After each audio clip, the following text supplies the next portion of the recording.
Welcome to Talent Tonic. I'm Nicole. I'm Michelle. Oh, I'm so sorry. Listen, ah, And I'm so sorry.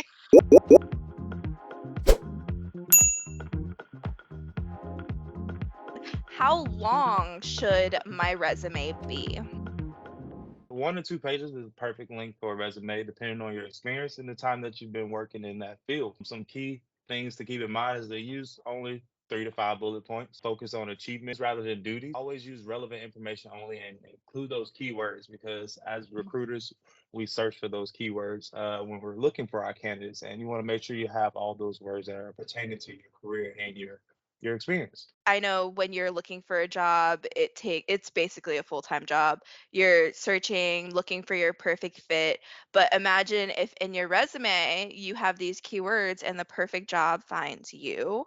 Like that's the best case scenario. So you definitely want to make sure that you name drop specific systems. If you're trained in specific terminology, use those names because if that is a requirement for a position, people are looking for people with that on their resume.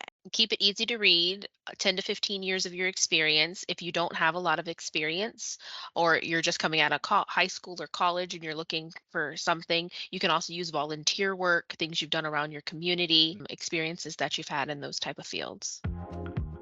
Why is my resume not seeming to impress potential employers?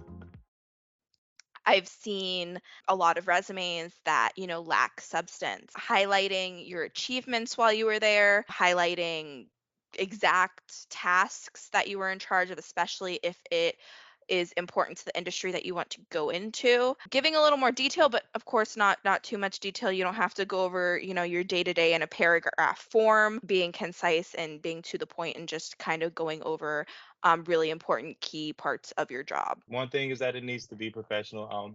You can always go back to high school and college that 12-point font Times New Roman, like simple, Yes.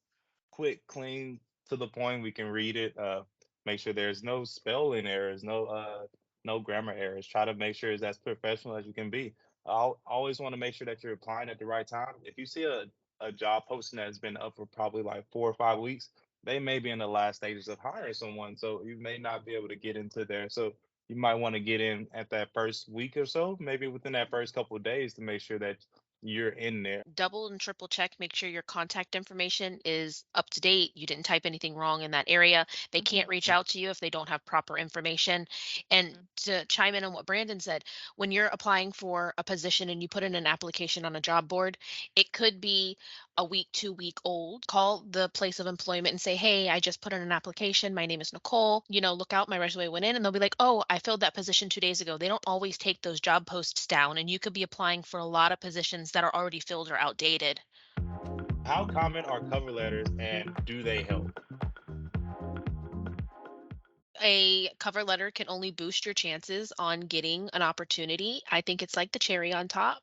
It shows that you're very interested and you're looking forward for this position. Cover letters can be the difference between you getting a job and not getting a job, but you want to understand that if you're going to take the time to do a cover letter, you want to make sure you're doing it right. You want to make sure that you're not just speaking to your experience. You want to make sure that you're speaking to how your experience relates to that job and that job's culture and work environment. A cover letter can only help your job application if it's done correctly, unless the job posting specifically requests you do not submit one if you're really serious about a job and you want to take the time to do that.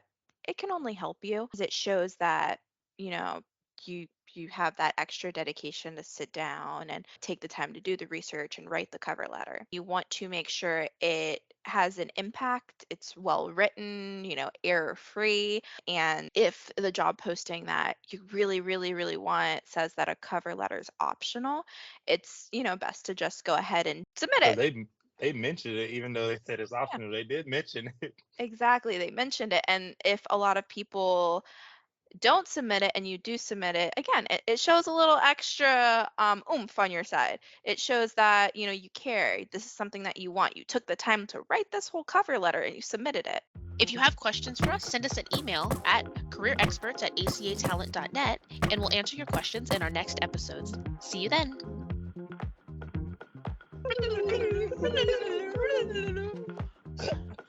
Bye.